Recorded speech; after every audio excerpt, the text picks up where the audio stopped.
तो जिसने ये ठान ली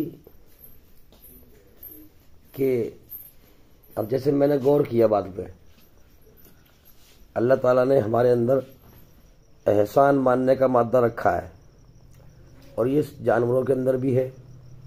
कोई कुत्ता हो, अजनबी कुत्ता हो, उसे एक निवाला घेर दे हम, तो उसकी आंखों में जो है एहसान का मादा दिखाई देगा, हया होगी, पूंछ हिलाएगा, यानी वो जताएगा कि तैने मुझे एक रोटी का निवाला खिलाया है, मैं इसका एहसान मान रहा हूं। तो ये जानवरों के अंदर भी अल्लाह ने रखी है। शेर है, शेर पे जो है इंसान कब्जा पा लेता है, वो भी एहसान मानता है। सांप को भी लोग पालते हैं, उसके अंदर भी एहसान का मादा है। सबसे ज्यादा मादा हमारे अंदर रखा है एहसान मानने का। जब मैं अल्लाह की खोज में निकला कि भाई कोई तो है जिसने मेरे ऊपर एहसान किया है और जो एहसान कर रहा है, अब मैंने गौर करना शुरू किया कि कौन है वो जो मेरे ऊपर एहसान कर रहा है और मुझे उसके एहसान का बदला उतारना चाहिए, मुझे मेहनत करनी चाहिए, उसके एहसान का बदला उतारना चाहिए। अब मैंने जब गौर करा तो सबसे पहले निगाह गई माँ बाप के ऊपर कि भाई माँ ने जो है 9 महीने पेट में रखा, कितनी तकलीफ झेली, मुसीबत झेली। और माँ बाप बच्चे से बहुत मोहब्बत करते, अल्लाह ताला मोहब्बत डालता है। तो माँ खुद गीले में लेटती है और बच्चे को सूखे में हटाती है। बाप धूप ताप में मजदूरी करके कमा के लाता है। दोनों की छत्र छाया में बच्चा बड़ी अच्छी परवरिश पाता है।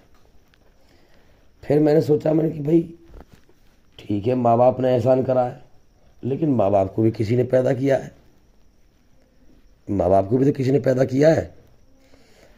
अब ये सवाल थे दिमाग में बहुत सारे, तमाम किताब पढ़ डाली हिंदू धर्म की, वेद है, तुम्हारी गीता है, रामायण है, सभी धर्मों की किताब खंगाल डाली, कहीं मेरे सवालों के जवाब न मिले। लास्ट में फिर मैं कुरान पे आया कि भाई मुसलमानों के यहाँ पैदा तो हम हो गए हैं, लेकिन कोई ज़रूरी थोड़ी है कि हम जो है इस्लाम धर्म ही सच्चा धर्म हो। तहकीक करी, पहले चारों तरफ घूमे, उसके बाद फिर कुरान में फिर गौर किया, कुरान को समझने का गौर किया। कुरान से सवाल का जवाब मिला, इस पहले सवाल का जवाब मिला कि अल्लाह ताला फरमाता है कि मेरे बंदे, अगर मैं तेरे माँ बाप के दिल में बचपन में तेरे लिए मोहब्बत न डालता तो तुझे कोई नहीं पूछता। फिर मैं तेरे माँ बाप के दिल में तेरे लिए मोहब्बत डालता हूँ बचपन में, जब तो कमज़ोर हालत में होता है, कमज़ोर अवस्था में होता है, तो तेरे माँ बाप तुझे जो है परवरिश करते हैं, पालते हैं, पोसते हैं। कि बहुत बढ़िया, बिल्कुल। तो माँ बाप को भी किसी ने पैदा किया है, माँ बाप के दिल में मोहब्बत डाली, तो अल्लाह है वो, अल्लाह जिसने जो है माँ बाप को भी पैदा किया, माँ बाप के दिल में मोहब्बत डाली और फिर ज़मीन में से रोजी पैदा करता है। भाई माँ बाप तो कमा के चलाते हैं, बाप कमा के लाता है, माँ घर में पकाती है, लेकिन ज़मीन में तो पैदा कौन करता है? जब अल्लाह पैदा ही ना करेगा तो बाज़ार में बिकने को कहाँ से आएगा और कहाँ से खाएंगे हम?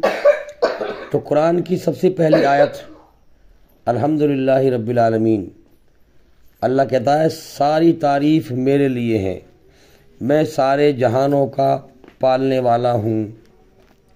अब आई बात समझ में, इतनी बड़ी धरती है और अल्लाह ताला इतनी मखलूक भरी पड़ी है। दिल्ली की मखलूक अलग है, लखनऊ की अलग है, और तुम्हारा हिंदुस्तान की जो मखलूक है, इंसान कितने फैले हुए हैं धरती पे, मेरी तो आँख फट जाती है देख के।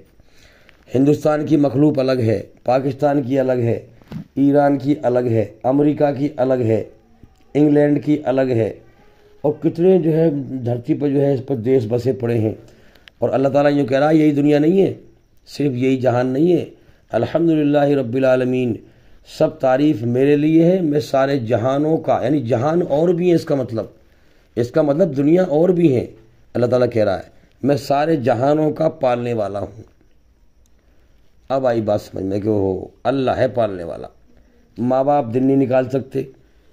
अगर हम गौर करें भाई, माँ बाप ने, हम देखते हैं कि हमारी जब बच्चे की आँख खुलती है तो वो माँ को देखता है सामने और बाप को देखता है, उनकी परवरिश में पलता है। तो अब हम देखें कि कुछ बातें ऐसी हैं जो माँ बाप की कुदरत से बाहर है। सुबह सुबह जो है जब दिन निकलता है तो कर्म करने को मन करता है खुद पे खुद, तो दिन को निकाल देता है कर्म करने के लिए।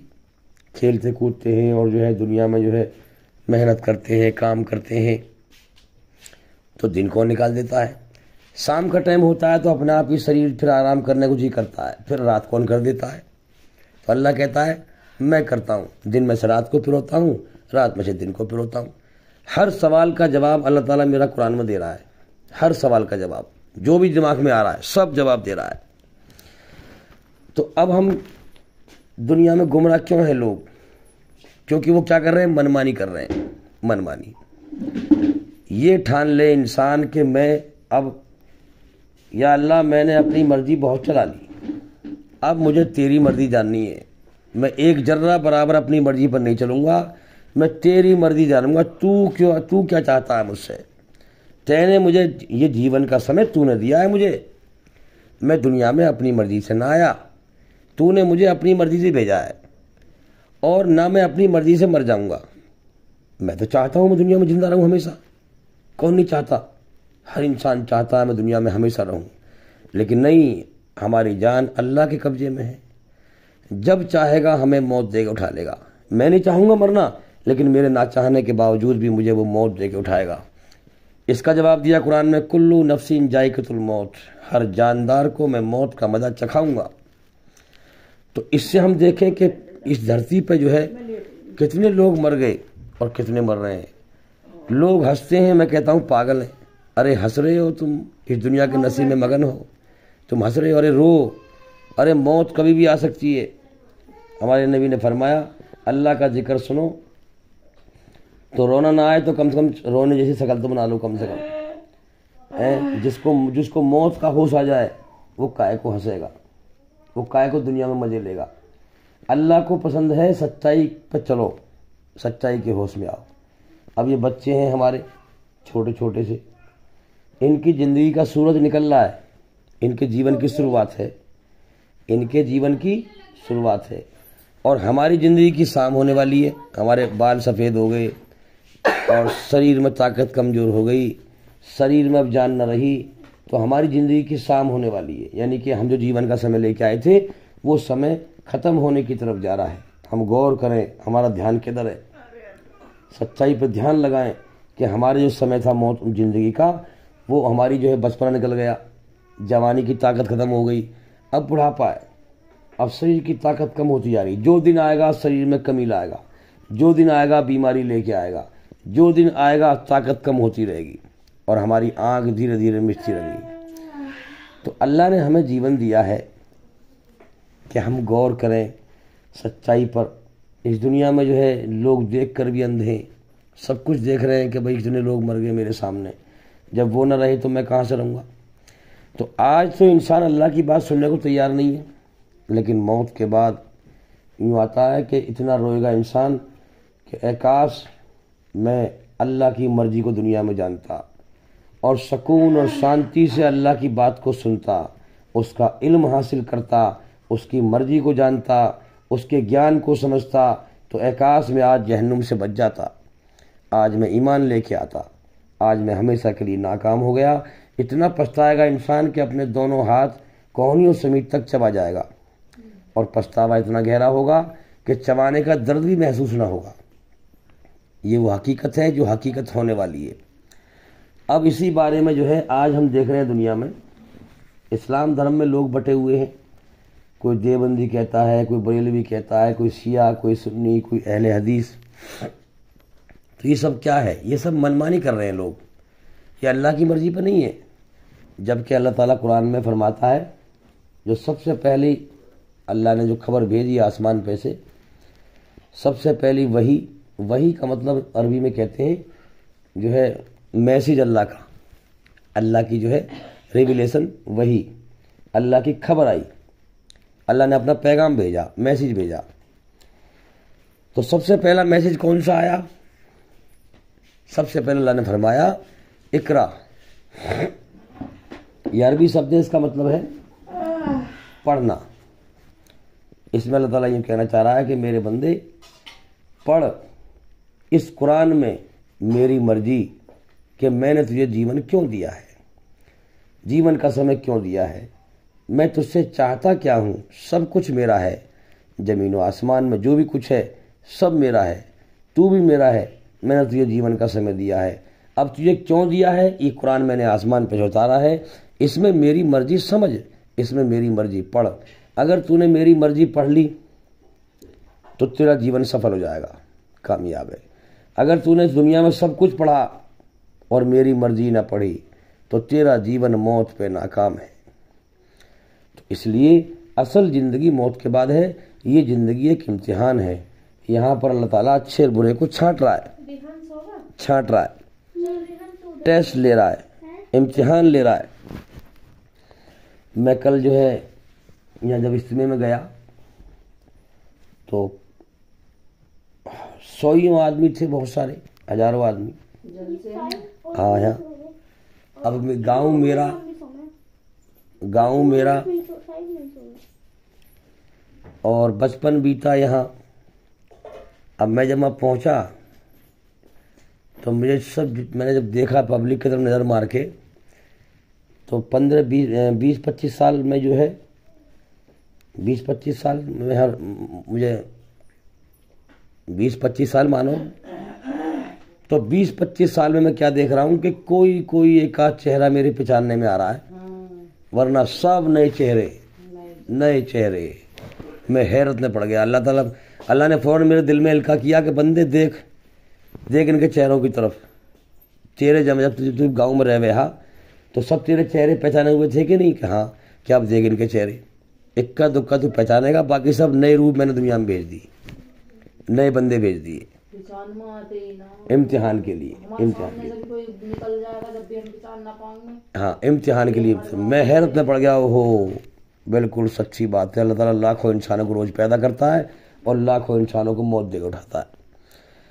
अब अल्लाह ने आसमान पे से ईमान कम उतारा है, क्योंकि अल्लाह ताला आलिमुल गैब है। उसको मालूम था कि इस दुनिया में मेरी खोज करने वाले बहुत कम होंगे, मुझे राज़ी करने वाले बहुत कम होंगे, दुनिया पे लुट पिट के मरने वाले ज़्यादा होंगे। तो अब अल्लाह ताला किसको मिलेगा, ये भी सवाल है। अल्लाह ने इम्तिहान के लिए दुनिया में भेजा है हमें, और जब बच्चा पैदा होकर आता है दुनिया में तो अल्लाह फरमाता है, जा मेरे बंदे, उस दुनिया में तेरा इम्तिहान है, तेरा टेस्ट है। क्या टेस्ट है कि देख ज़मीन व आसमान में जो भी कुछ है, एक एक जर्रा सब मेरा है, मेरे अलावा किसी ने पैदा नहीं किया, मेरे अलावा कायनात को कोई नहीं चलाता, एक जर्रा भी मेरे सिवा किसी ने पैदा नहीं किया, सब कुछ मेरा है। अब जा दुनिया में, तेरा इम्तिहान है, तेरा टेस्ट है।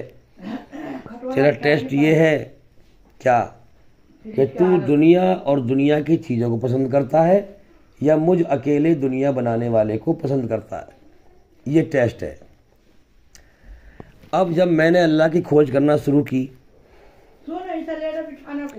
जब खोज करना शुरू की, गौर किया और मेहनत करी, गौर किया और मेहनत करी,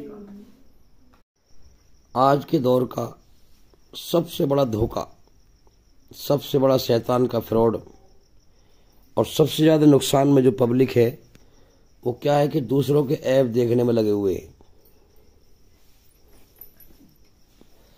जो दूसरों के ऐप देखेगा वो अपने आप को बिगाड़ लेगा, अपने ऐप से अंधा बन जाएगा, और जो दूसरों के ऐप से अंधा बन जाएगा, अपने ऐप देखेगा, वो अपनी ज़िंदगी को सुधार लेगा।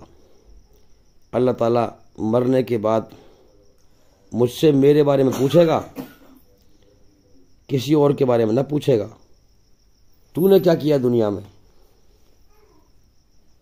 तू अपनी बता। तो इसलिए अल्लाह ने फैसला कर दिया है कि जो मेरी कदर करके आएगा दुनिया से, मेरी कदर करेगा, सब कुछ मेरा है।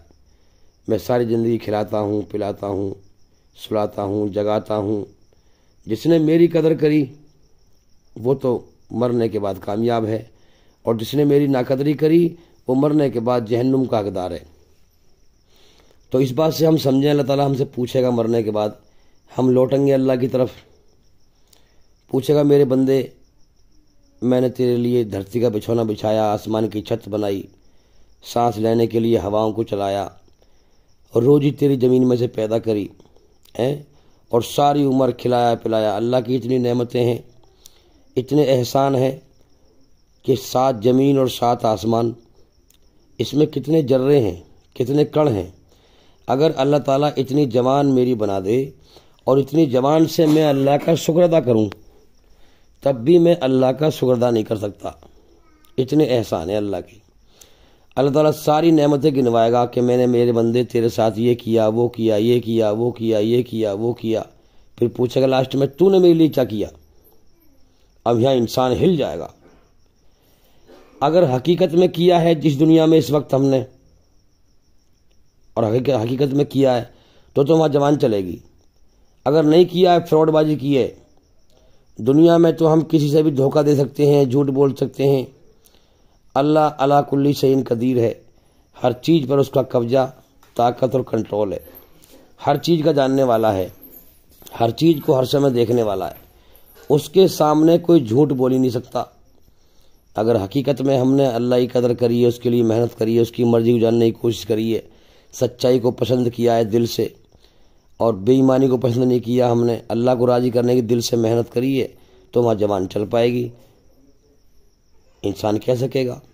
अगर नहीं किया है तो फिर अल्लाह की नाकदरों में साबित होंगे, और फिर अल्लाह ताला फरमाएगा कि तूने नहीं किया, अब तू जा जहन्नुम की आग में, मेरे नाकदरों का ठिकाना जहन्नुम है।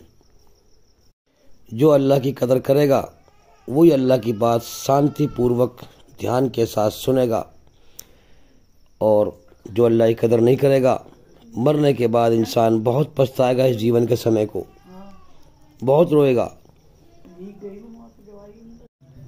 कि काश मुझे दुनिया में दोबारा जीवन मिल जाए, लेकिन नहीं मिलेगा।